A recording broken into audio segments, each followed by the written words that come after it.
Hello everyone, and welcome to this, my third of 3 videos on the Canon EOS Rebel T2i. So the first video we talked about what everything is, and the second video we walked through all of the operational aspects. In this video we're going to go into the menu button here, and we're going to talk about what each of these menu items are. First, let's talk a little bit about how to navigate. We're going to do a lot of things here with this command control pad over here, and the set button will be the OK button. So these are the different tabs up here. And the tabs are the image menu, playback menu, setup and setup menus, and they're image 1, 2, 3, playback 1, 2, setup 1, 2, and 3, and then my menu over here for the green. Once we're in the tabs here, we simply hit left and right to scroll through them. And once we are in a tab we want to access, we use up and down to select the different sub-items within that menu. When we are in an item we want to access, we hit the set button and it allows us to access that. Okay. So that's how we navigate. We're going to start here in image menu 1 at the very top with, also, if you have a specific item in one of these menus that you are looking for, check the video's description. I'll give you a link to each of the tabs as well as each of the individual custom functions, which are in, I think, setup menu 3, so that you can go to that one specifically and learn how to set it up. We're going to start right here in image tab 1, item 1, with the quality. This is what we've talked about in the second video with your image quality, RAW, RAW plus JPEG, or 3 different JPEG options. And you can see it tells you the sizes of the JPEGs up here. The sale here is fine JPEG, which means higher quality. The steps is compressed JPEG, which means lower quality. As I said in the second video, if you're here to learn to be a better photographer, you probably just want to leave this in RAW and do your editing in RAW until you get into a raster editing setup from your RAW files. That's going to give you the best results you can have. Beep, enable or disable. Do you want your camera to give you audio feedback when it does something? Yes or no? This boils down to how you want your camera to communicate with you and how annoying you want it to be to the people who are around you. It's a matter of personal preference how you have this set. Release shutter without card, enable or disable. With enable, if you don't have an SD card in the camera over here, the camera, and you press the shutter button, the camera will pretend to take a photo. With disable, if you select that, your camera will not pretend to take a photo without an SD card mounted. So what that means is that if you want to use this as a way to check very quickly whether or not you have an SD card before you run out the door for a photo shoot, set this to disable, turn the power on, try the shutter button, no photo, better remember to grab an SD card before you walk out the door. Image review, your options are off, 2, 4, 8 seconds, or hold. With this, if you have off, your images will not display on the LCD screen after you take them. Or you can have them display for a number of seconds, or until you click, I think it's the set button, and turn them off. So this is a matter of battery preservation because this will use some battery power if you have the review on. Also, if you're here to become a better photographer with this camera, setting this to off will force you to make sure you're right, and you'll learn the hard way when you get home if you didn't have an image turn out. If you have one you're really focused on and want to make sure it turns out, you can always go back and hit playback and check on it. But this is turning this to off is a good way to force yourself not to be reliant on seeing that instant playback of your image. Peripheral illumination correction, enable or disable. So this is a factor of how lenses function, okay? So a little bit of lens engineering. When you have your lens, it projects a cone of light onto your image sensor. Because it's a cone of light, if you have a lens right up here, and the cone goes from here to here, the light that travels to the corner has to travel further. So it's a little bit dimmer than the light that has to travel down the middle because this is a shorter distance than that. So with lenses, with all lenses, the light at the corners is a little bit dimmer than the light at the center. Also, there are some things with digital cameras like digital camera vignetting, which, again, well above and beyond the scope of this video. The basic premise is all lenses give you dimmer corners. With disable, the camera will not correct that. With enable, your camera will know what lens you have set on the front of it most of the time if you have an EF-S or EF mount lens. And it will also know how much to adjust that light loss in the corner to give you even tone from corner to corner in your images.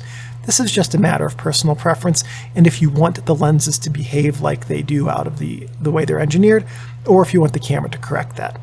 Red eye reduction, enable or disable. When you're using the flash, do you want it to pulse beforehand to shrink the pupils of a human subject so that their eyes appear less red?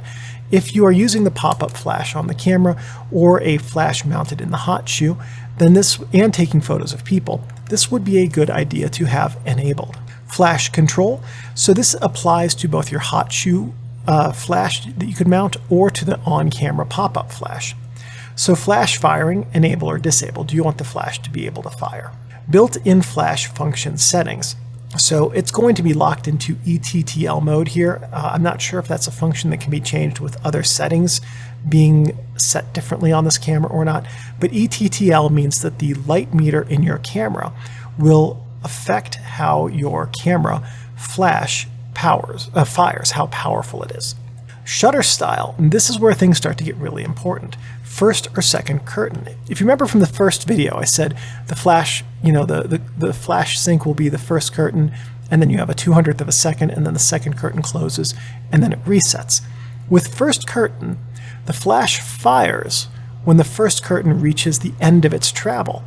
At and then the second curtain closes, right? At 1/200th of a second, first curtain doesn't matter, second curtain doesn't matter, it's the same thing.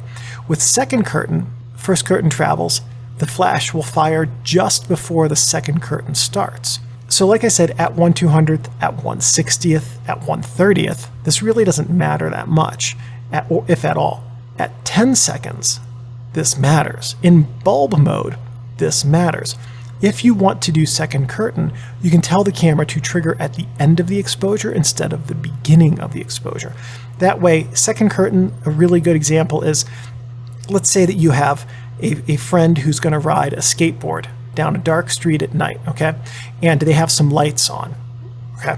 If you use first curtain and you have a 10-second photo, the camera will flash, illuminate your friend down here at the far end, and then all the lights will be shooting out in front of them.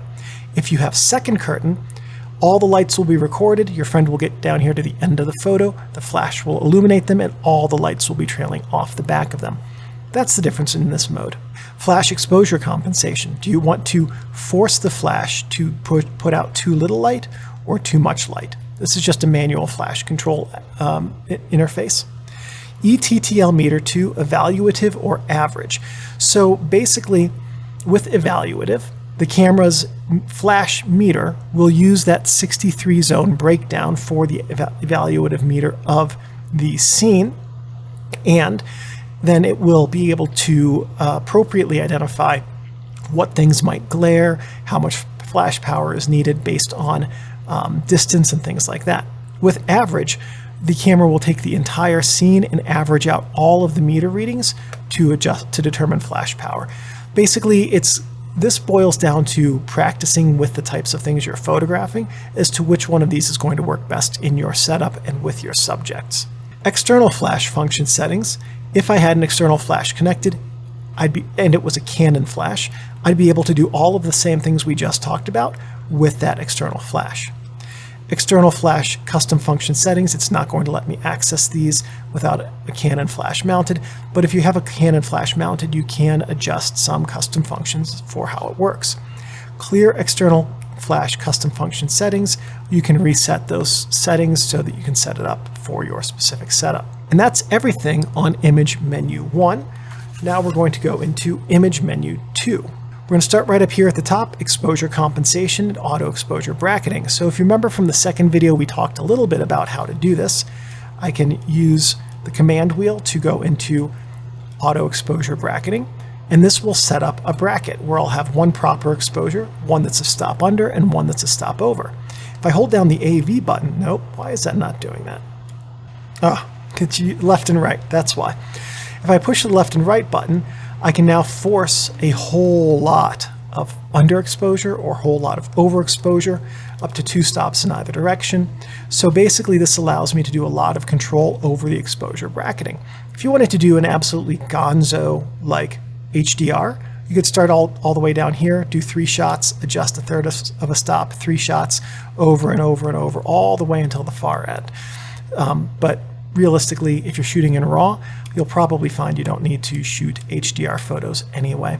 So this is basically when we saw auto exposure bracketing throughout the second video in a few different places, this is the exact same thing, but with even more control and power. And one last thing you can do in this mode is just hit left and right to intentionally overexpose or underexpose your images when you take photos. Auto lighting optimization this is the thing in the second video, if you saw that when we looked at the Q screen, that was grayed out, okay? Auto lighting optimization is going to be disabled in RAW shooting, but with JPEG shooting you can turn on highlight tone priority, which will help prevent highlights being blown out when you capture JPEGs. If you're shooting RAW, this is not something that you need to turn on, so it's not accessible. And the reason is with RAW, you get more editing control of highlights and shadows. You can dial back your highlights with sliders in a RAW editor. You can increase your shadow tones with sliders in a RAW editor. And so you're not locked into just the one. If you think of the difference between JPEGs and RAW files as JPEGs being a single image, and RAW files is the potential for hundreds of different images depending on how you adjust the sliders, then that's why you don't need this if you're shooting RAW. Metering mode, when we talked about the different metering modes in the second video, here they are again. You can come into the menu and select between the 4 different metering modes. Custom white balance, so you can see I'm wearing a white shirt. I always wear a white shirt, almost always when I make these videos, because then I become a reflector for the studio lights as well. But with this is where you would select a photo of a white backdrop or a white card in your tabletop studio or in your portrait studio or whatever, to create a custom white balance for the lighting setup you have there. And then you could select that photo, and you could then use the white the white balance settings that the camera derives from that photo to have accurate color tones across your entire photo shoot. White balance, shift, and bracketing is going to allow you to manually adjust your color tone. So let's say that you are in a setting, right? And normally neutral for whatever white balance would be just fine. But for some reason, you're getting way more magenta in your images than you like. You can up the green just like that, and then that will counteract the magenta. Or if you were to say, I'm getting too much like amber green, whatever color that would be, you can come down here and add more blue and more green, or I guess it'd actually be more magenta amber to be up here. Wherever your color is, if you set this dot opposite it on the spectrum, you're going to be able to counteract that color shifting. If you wanted to bracket your white balance, you could do that as well and get multiple images. And this would help you if you were trying to dial in a manual white balance setting, figure out what that setting needs to be. Color space would be sRGB or Adobe RGB. sRGB stands for standard RGB. It's the standard across every program. Unless you are like super into the Adobe ecosystem, just use standard. It's more widely compatible across all of the photo editing softwares. Picture style, when we talked about this a little bit in the second video, you can see that there's portrait, landscape, neutral, faithful, monochrome, 3 user defined, back up to standard, and then back to neutral. So here are the different symbols for what the things mean. There's contrast, that should be contrast, color balance, that could be sharpness, and then I'm not sure what those are. But if you're shooting RAW, just adjusting your sliders and your color wheels is going to give you way more control than any of this. So just leave this in neutral. You can always increase contrast, increase color saturation, things like that. It's hard to dial them back, but it's easy to increase them. And that's it for Image Menu 2. Image Menu 3 only has two items: dust delete data. You can capture a dust image sensor, or a dust photo, so that, well, we're going to clean the sensor first. So what it does is it first will clean the sensor, and then if there's some settings, I don't know exactly what's going wrong here, it should be able to do it. It will take a photo to find the dust on the sensor, and then it will automatically clone out that sensor dust. So that's dust delete data. It does make it a little bit easier to clone out the sensor dust when you're editing photos. ISO Auto allows you to set the maximum ISO that your camera will go up to in automatic ISO mode. Whatever you want it to be, this is just a matter of personal preference and the type of shooting that you're going to do. And that is everything for the image menus. Next up, we're going to talk about the playback menus. So in Playback Menu 1, we've got Protect Images. This allows you to protect individual images so that you can't accidentally delete them when you're scrolling through your photos. Rotate allows you to rotate photos. I'm not sure why it's doing this. It should just give you a rotate option. Anyway, I'm not quite sure why that's not behaving like I expected it to. Erase Images will allow you to erase individual images, or I think also by date, or no, so select images or just by everything on the card. You can erase photos. Print Order allows you to select the print order of your photos if you connect the camera to a Canon printer. That's something I've never done in my life with any camera to any printer. I'm not going to be able to give you any more details about how that works, except to say that this is for connecting your Canon camera to a Canon printer and selecting the order in which photos print. And Slideshow will allow you to start a slideshow, but you can also set up the parameters of it. So you can set up the display time, 1 to 20 seconds per photo, and whether or not you want the slideshow to repeat when it's finished. Then you can select all images, or just images by a certain date, or just movies, or just still photos. And then you just hit start to start your slideshow. And that's it for Playback Menu 1. Playback Menu 2 has some different configurations about what's shown when you do a playback. Histogram, do you want a red, green, blue, or a brightness histogram? Brightness will show you a single graph for how bright and dark your image is, and red, green, blue will show you a graph that shows the balance between your color channels. I honestly don't use these during playback. I find them a bit distracting. It's not something that necessarily is going to help me when I am doing photography anyway, so I tend to turn that off on any camera I use. Image jump with the command wheel on top of the camera. How many photos? 1 image, 10, 100, everything in a certain date. Scroll through the movies or scroll through the still images only. This is basically when you're playing back images with the playback button. How do you want the command wheel on top of your camera to function? Control over HDMI, disable or enable. Now the way that this works is that if you disable control over HDMI, the camera does not control the HDMI output to the television. If you enable it, the camera controls the HDMI output and resolution specifically to the television. So this is just a matter of hook this up to your TV, see if it works. If it doesn't work, try the other setting and see what happens. So that was it for the Playback Menu 2. Now we're into the setup menus, and this is where we're really going to get into the nitty-gritty of configuring your camera to work in the manner that you want it to. So we're going to start here with auto power off. And this is a matter of battery preservation primarily. How long do you want your camera to stay on before it automatically turns itself off? 30 seconds up to 15 minutes or never. So if you only have one battery, you might want this to be 30 seconds or a minute to prolong how long you can shoot for. It's really annoying to have the camera turn itself off every 30 seconds when I make one of these videos. So I set it to 15 minutes for these. Usually I set it for 10 to 15 minutes. Actually, usually not more than 10 for my own personal cameras when I'm out shooting, because I do want some battery preservation, and I also don't want the sensor overheating by just being on all the time.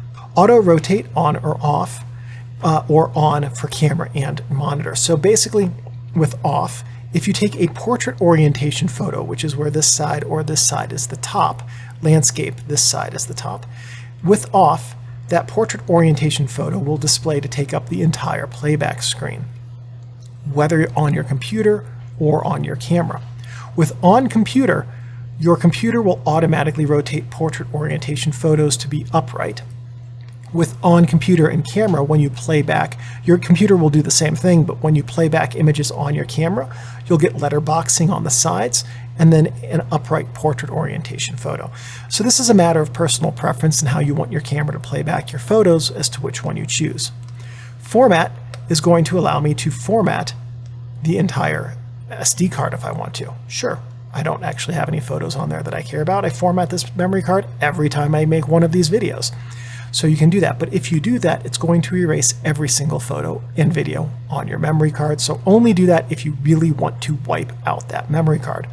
If you have a brand new memory card that you know has no photos in it, or even one you've had for a bit that you know is blank, it's always a good idea to format it when you put your memory card in the camera for the first time, because that way you can make sure that there's no hidden data and the file structure is set up for the camera to work correctly. File numbering: continuous, auto reset, or manual reset. With continuous, the file numbers will start at 0001 and go through 9999, regardless of what folder they're in, and they won't start over again until they reach 10,000. With auto reset, every time you go into a new folder, they will start again at 0001. And with manual reset, you can force reset back to 0001. So if you just got this camera and you want to force reset it to 0001 so you can keep track of how many photos you've taken, then go for it. In general, I tend to recommend leaving this to continuous, because if you have multiple folders on here and you take all of those files and transfer them to your computer, then it's a whole lot easier to accidentally overwrite full files if you have like 2 or 3 or 5 that are 0001 versus none that have the same file name, just in different folders. So continuous will help prevent accidental image overwrites on your computer. LCD auto off, enable or disable. Do you want the LCD screen on the back to turn off by itself after like some amount of time? Yes or no? Just a matter of battery preservation and how you want your camera to behave. Screen color. You can configure the color of your screen with this setup. So if you remember from video 2, the information screen, you can select this here. Now the darker ones will be a little bit better for battery preservation, and the brighter one is going to kind of burn through your battery a little bit quicker. So this is a matter of how you want this to look and also what kind of setting you're in. This one would not be good for like a dark situation, like your kids play. This one might be. This would also probably be a little bit easier to read outside. So that's it for Setup Menu 1. In Setup Menu 2, we now have a bunch of different options. LCD brightness. I have this set all the way to 7 because for these videos it helps out a lot, but you can set it to as dim as 1, which you can see is basically invisible. This is like really good if you're in a cave. This is a matter of battery preservation, really. 7 is going to use way more battery power than 1. Date and time, you can manually adjust the date and the time. That is way off. One of the things with some of these is that these old cameras, as they get older, the board battery, which is used to remember the date and time, dies, such as I believe is the case with this one. And so the date and time resets every time you remove the main battery from it. So you can see that this one thinks it's 2010. It's off by a handful of years. I'm just going to back out here. Language, you can select from all of these different languages as to what you want to have your camera display information in, or if you get your hands on your friend's camera, you can come in and change the language on them as a prank. Video system, NTSC or PAL. This has to do with video output as much as anything else. I believe this also affects video recording with this camera, but it did specify 24 frames per second, which would not be NTSC, and I don't think that's PAL either. Anyway, this will affect your HDMI output. So if you're in North America, use NTSC. If you're in a PAL region, use PAL. Sensor cleaning will allow you to do some sensor cleaning options. Auto cleaning, enable or disable, automatically cleans the sensor with ultrasonic vibrations when you turn on the camera or turn it off. Always leave this to enable. It's not the greatest at getting dirt off the sensor, but it can help a little bit sometimes. Clean Now will automatically clean the sensor right now to get any dust off of the sensor with those ultrasonic vibrations. Cleaning manually will open up the shutter and the mirror so that you can get in there with a brush or a blower or something like that to clean persnickety dust off of the sensor. Live View function settings allow you to adjust how Live View works. So Live View shooting, enable or disable. If you have this disabled, you cannot take a photo from Live View. If you have it enabled, when you're in Live View, you can also take a photo. Definitely recommend leaving this to enable because, like, I don't know what the reason would be to have to turn off live view to then go and take your photo. Display grid off, grid 1 or grid 2. This is a matter of when you are on your live view screen, do you want to have a grid overlay on your screen? With off, you will not. With grid 1, you'll have this rule of thirds grid, and with grid 2, you'll have the much smaller squares grid, which has smaller squares. The grids are a good way to help align in live view your vertical lines or your horizontal lines so that your images are properly aligned. Also, with the rule of thirds grids, you can use live view to compose with key interest points at your rule of third points. But this is a matter of personal preference and how you want live view to communicate with you. Metering time, how long do you want your light meter to be on in live view? 4 seconds up to 30 minutes in these preset increments.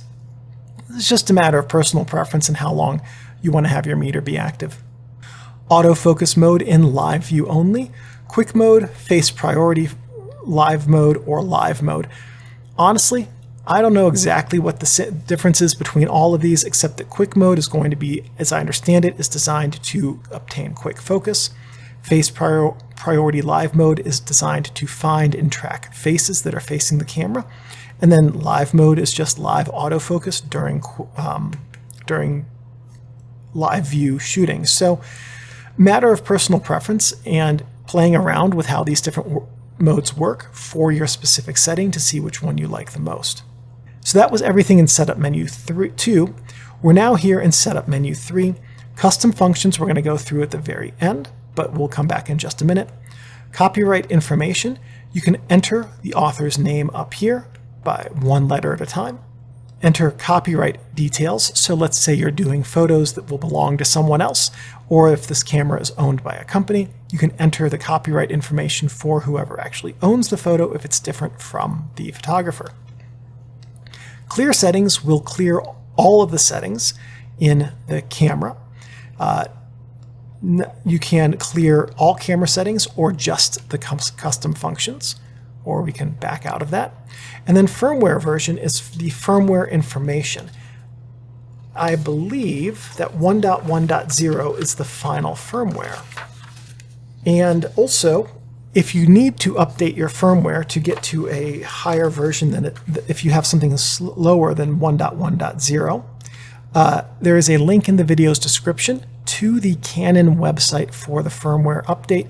You can download the firmware and update your camera if you need to. Now let's go into the custom functions and talk about all of these. So we have 12 different custom functions, okay?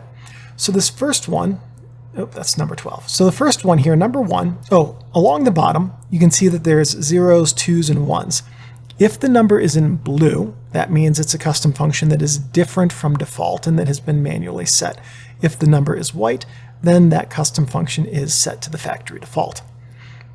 Custom function 1 is exposure level increments, 1/3 or 1/2 stop. Okay, this, if you're shooting JPEG, it's a little bit more important to have this in third stop increments to get an accurate exposure. If you're shooting RAW, this does not matter. The difference is going to be how quickly you get through things in the menu.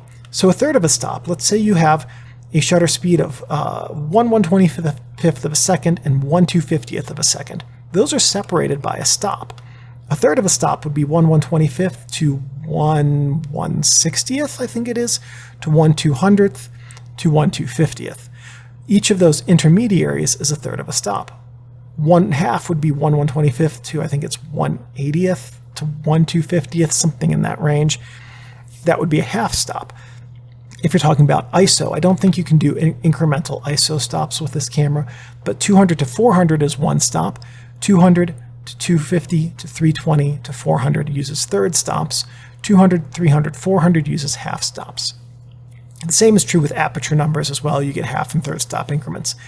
So what this does is give you more control or slightly less over how precise the exposure is going to be on your sensor. Completely a matter of personal preference with this camera, especially if you shoot RAW. Custom function number 2 is ISO expansion off or on. Do you want to have higher ISO? With on, you can go up to 12,800 ISO. With off, you're limited to 6,400. With a camera of this age, really don't expect to get high quality photos beyond 1,600. Anything past 1,600, well, actually anything at 1,600 as well, and beyond, you're probably going to be converting to black and white. But this is just a matter of whether or not you want that high ISO. If you're going to be doing some like nighttime photography and you want to do images that you can check your framing and composition and focus on really quickly, set this to on, shoot a test frame at 12,800 ISO, and then when you go back and you've confirmed that your framing is exactly as you want it to be and the image looks good, then dial it back to 200 or whatever you're going to use for that low noise, long exposure. Custom function number 3 is your flash sync speed in aperture value, which is, or aperture priority mode. It only applies to when your mode dial is set to AV. So you have 3 choices: auto, 1/200th of a second to 1/60th of a second, or 1/200 fixed. So with 1/200th of a second fixed, what that means is that in AV mode, your flash will, anytime your flash fires, your shutter speed will be locked at 1/200th of a second, regardless of what your flash power and aperture are. That means basically that you're going to get the fastest sync speed you can have. It also means that you are going to get darker images if things are not set up correctly. Okay.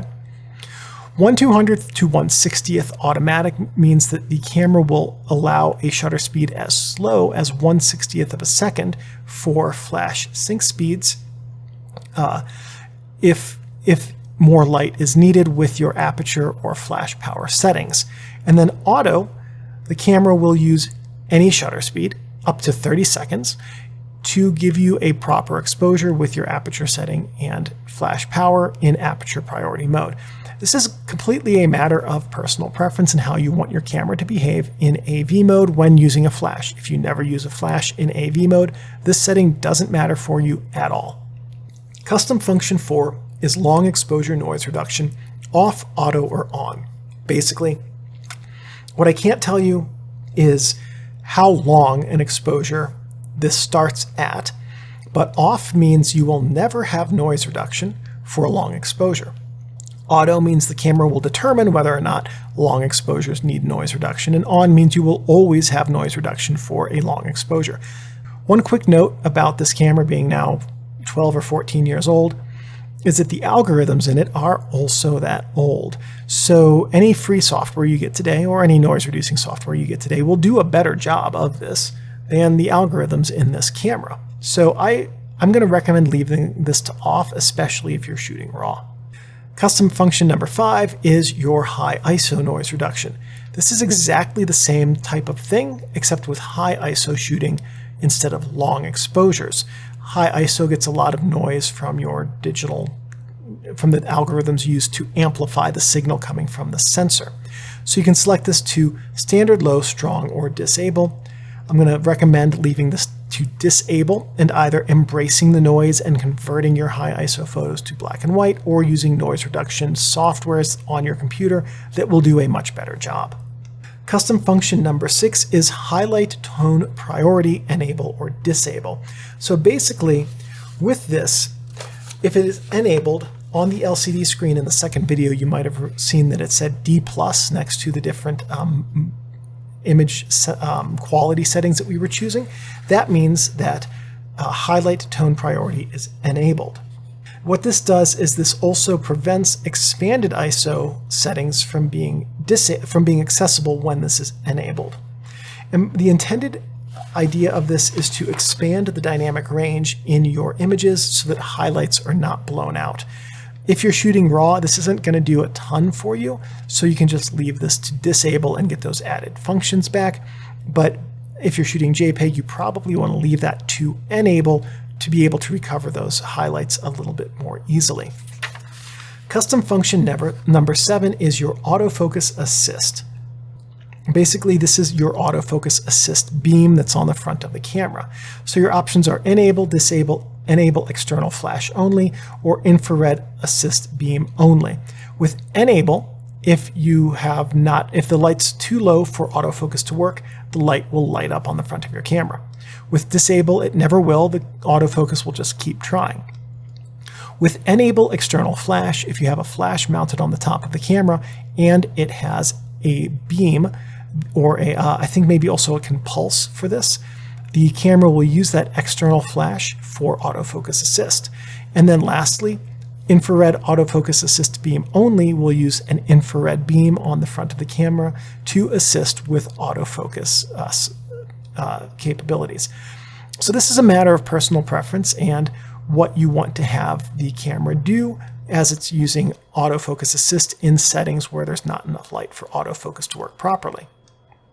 Custom function number 8 is your mirror lockup function, and basically your options are enable or disable. So with disable, your camera will work exactly as you expect it to, and as we've seen in this video where you press the shutter button and it takes a photo immediately.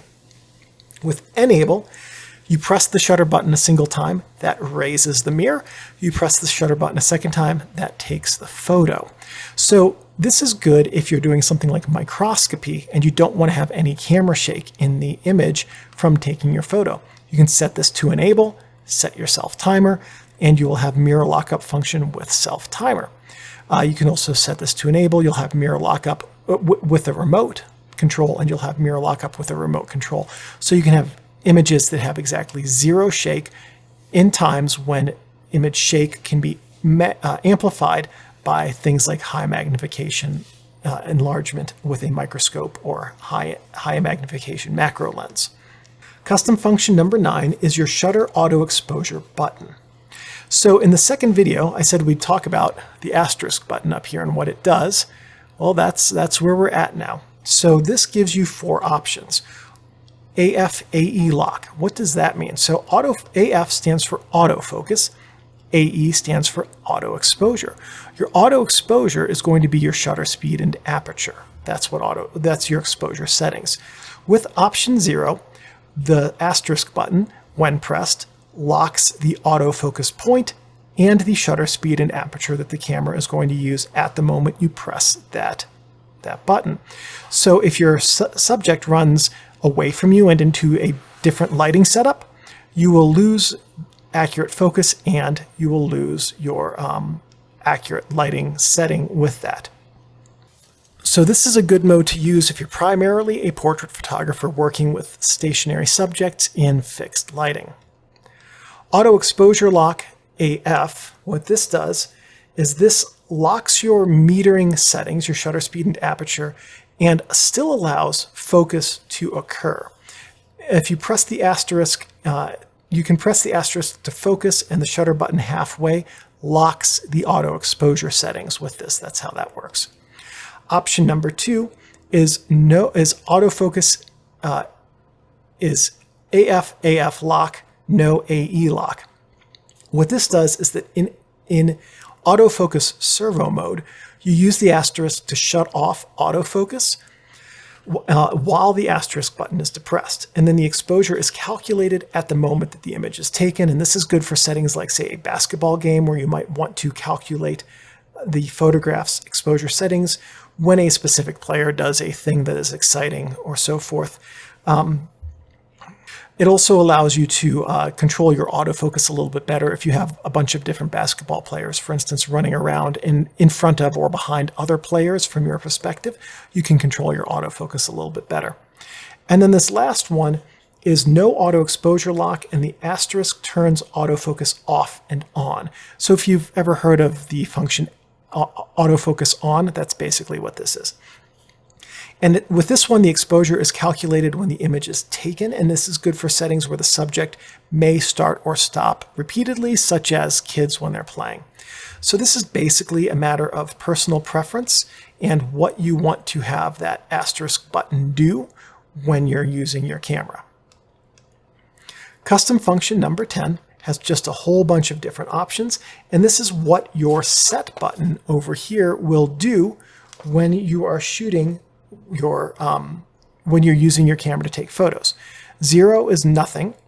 1 is the set button will bring up the image quality menu. So if you want to adjust between RAW and JPEGs, you can do that by hitting the set button. Number 2, flash exposure comp.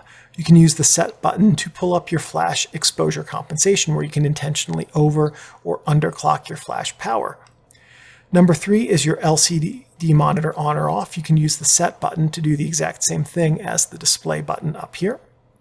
Number 4 is Menu Display. The Set button will have the same function as the Menu button right up here. Number 5, ISO speed. You can use the Set button to bring up your ISO speed selection menu and then adjust your ISO from there. And then we're back to normal, which would be disabled. This is just a matter of personal preference and how you want your Set button to behave when you're using your camera. Custom function number 11 is your LCD display when power on. Basically, what this does is determine how your LCD screen is going to behave when you flip the power switch on your camera. If you select display on, then every single time you turn on your camera, your LCD screen will turn on. And that's honestly a good way for this camera to remind you about whether or not the battery is good, because the LCD screen will turn on and you can check the battery right then. Previous display status: if the LCD screen was off when you turned off the camera last, it will stay off when you turn it on again. This is just a matter of personal preference and how you want your camera to behave when you're using it. Our last custom function is custom function 12, which is add image verification data, enable or disable. With this, the camera will add some additional image verification data if you want it to help verify that the photo was taken. Basically, this adds data that will help verify that an image is an original image from this camera. It's an automatic process. It's not like something that you can add manually to have it do that.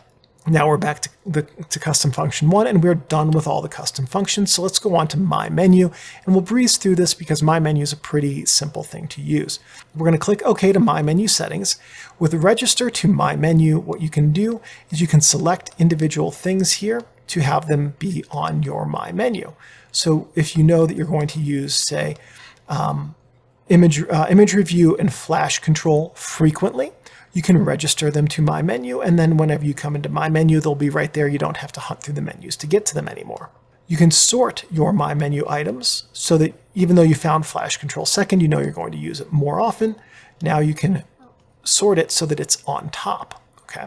Deleting, like, oh, well, I actually don't use image review all that often, so I'm just going to delete that from My Menu. And now you can remove items that you find that you aren't actually using all that often on My Menu. Deleting all items, well, oh shoot, I really set up my whole My Menu wrong. I want to start it over. That will delete all of the items. And display from My Menu, enable or disable. If you have a good My Menu setup, you can use enable so that the camera will display from My Menu anytime you hit the menu button. And that way the things you access the most are right at hand every time you hit the menu button. I think that's kind of a neat way to use this camera. So with that, that is everything on this camera's menu system. We've gone through everything on this camera. Thank you everyone for watching, and I'll see you in whatever video manuals come next.